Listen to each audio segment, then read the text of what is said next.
येनाक्षरसमाम्नायमधिगम्य महेश्वरात् कृत्स्नं व्याकरणं प्रोक्तं तस्मै पाणिनये नमः। येन धौता गिरः पुंसां विमलैः शब्दवारिभिः तमश्चाज्ञानजं भिन्नं तस्मै पाणिनये नमः। हरि ओम्। अद्य वयं पौष्टिपद्धत्यनुसारेण लङ्लकारप्रत्ययान् साधयामः। धातुभ्यः परतः लकाराः भवन्ति, यथा भूसत्तायाम् इति परतः लन् इति लकारः। लस्य इति सूत्रेण लकाराणां स्थाने आदेशाः भवन्ति। तिप्तस्झि सित्थस्तामित्वस्मस्तातां झथासाथां ध्वम् इट्वहिमहि इति सूत्रेण लकाराणां स्थाने तिप्तस्झि सित्तस्थ मित्वस्मस् इति परस्मैपदप्रत्ययाः त आतां झ थासाथां ध्वम् इट्वहिमहि इति आत्मनेपदप्रत्ययाः भवन्ति। अदन्ताङ्गे भ्वादि दिवादि तुदादि चुरादिगणस्थाः धातवः भवन्ति। अनदन्ताङ्गे स्वादि अदादि क्रियादि तनादि रुधादिगणस्थाः धातवः भवन्ति। अभ्यस्ताङ्गे जुहोत्यादिगणस्थाः धातवः भवन्ति। परस्मैपदप्रत्ययाः अदन्ताङ्गे अनदन्ताङ्गे च समानाः भवन्ति। तिप्तस्झि सित्तस्थ मित्वस्मस् इति स्थिते हलन्त्यम् इति सूत्रेण तिप् सिप् मिप् इत्यत्र पकारस्य इत्संज्ञायां तस्य लोपः इति लोपे ति सि नि इति भवति। तस् थस् वस् मस् इत्यत्र न विभक्तौ तुस्माः इति सूत्रेण इत्संज्ञायाः निषेधः। झोन्तः इति सूत्रेण प्रत्ययावयवस्य झस्य अन्तादेशः स्यात् इति झकारस्य स्थाने अन्त इति आदेशे अन्ति इति भवति। इतश्च नितोलस्य परस्मैपदम् इकारान्तं यत्तस्य लोपः स्यात् इति सूत्रेण अलोन्त्यस्य इति परिभाषाबलेन इकारस्य लोपः भवति। ति सि नि अन्ति इत्यत्र इकारस्य लोपे त स म अन्त इति भवति। संयोगान्तस्य लोपः इति सूत्रेण अन्त इत्यत्र तकारस्य लोपः भवति। तस्थस्तमिपां तान्तन्तामः इति सूत्रेण तस् इत्यस्य स्थाने तां, थस् इत्यस्य स्थाने तं, थ इत्यस्य स्थाने त, म इत्यस्य स्थाने अम् इति भवति।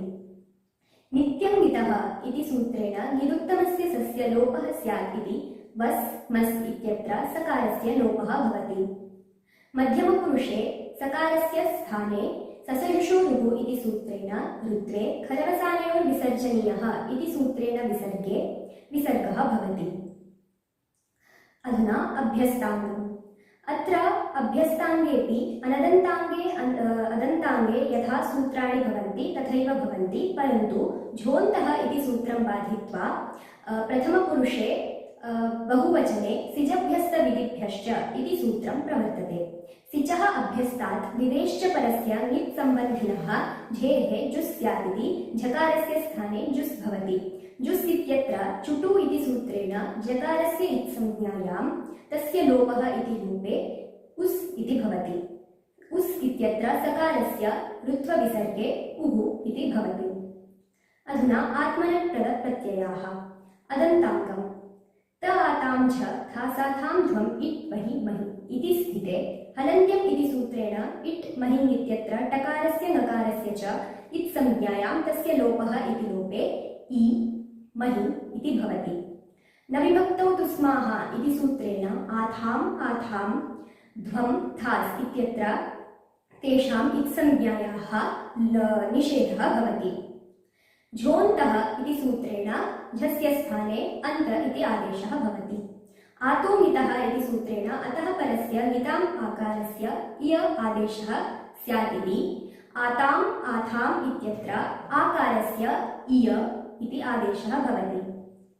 लोपो व्योर्बलि इति सूत्रेण मकारयकारयोः लोपः स्यात् वलिपरे इति इय ताम् इयथाम् इत्यत्र यकारस्य लोपे इताम् इथाम् इति भवति।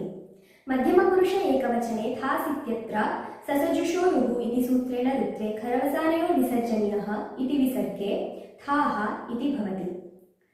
अनदन्ताङ्गम्। अनदन्ताङ्गे त आतां झ थासाथां ध्वम् इट् वहि महि इति स्थिते हलन्त्यम् इति सूत्रेण इत्संज्ञायां मही इत्यत्र तस्य लोपः इति लोपे इ मही इति भवति। न विभक्तौ तु स्माः इति सूत्रेण आताम् आथां ध्वम् इत्यत्र इत्संज्ञायाः निषेधः।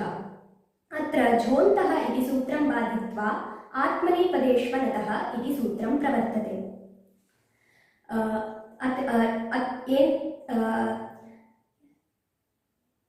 आत्मनेपदेष्वनतः इति सूत्रेण झस्य स्थाने अत् इति आदेशः भवति। अत्र आतोनितः लोपोव्योर्वलि इति सूत्रे न प्रवर्तेते, यतोहि अत्र अदन्ताङ्गं नास्ति। तेन तत्र मध्यमपुरुषे ऋत्वविसर्गे थाः इति भवति। अधुना अभ्यस्ताङ्गम्। त आतां झ थासाथां ध्वम् इट् वहि महि इति स्थिते हलन्त्यम् इति सूत्रेण इट् महिम् इत्यत्र टकारस्य नकारस्य इत्संज्ञायां तस्य लोपः इति लोपे इ महि इति भवति। न विभक्तौ तु स्माः इति सूत्रेण आताम् आथां थास्ध्वम् इत्यत्र इत्संज्ञायाः निषेधः। अदभ्यस्तात् इति सूत्रेण अभ्यस्तात् परस्य झस्य अत् स्यात् इति झोन्तः इति सूत्रं बाधित्वा अत् इति आदेशः भवति। मध्यमपुरुषे थास् इत्यत्र ऋत्वविसर्गे थाः इति भवति। लङ् लकारे अङ्गकार्यविषये द्वे सूत्रे प्रवर्तेते।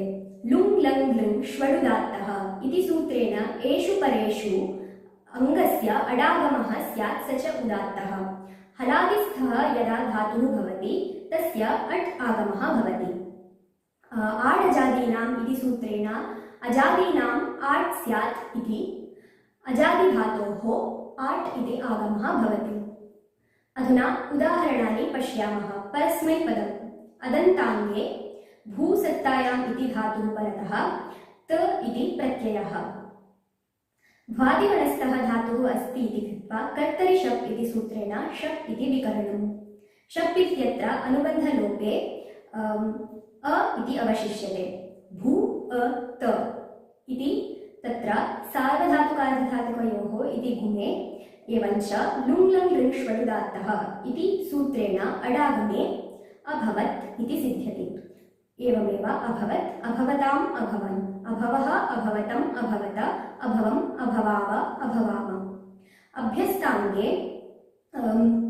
अजुहोत् अजुहुताम् अजुहवुः अजुहोः अजुहुतम् अजुहुत अजुहम् अजुहुव अजुहुम।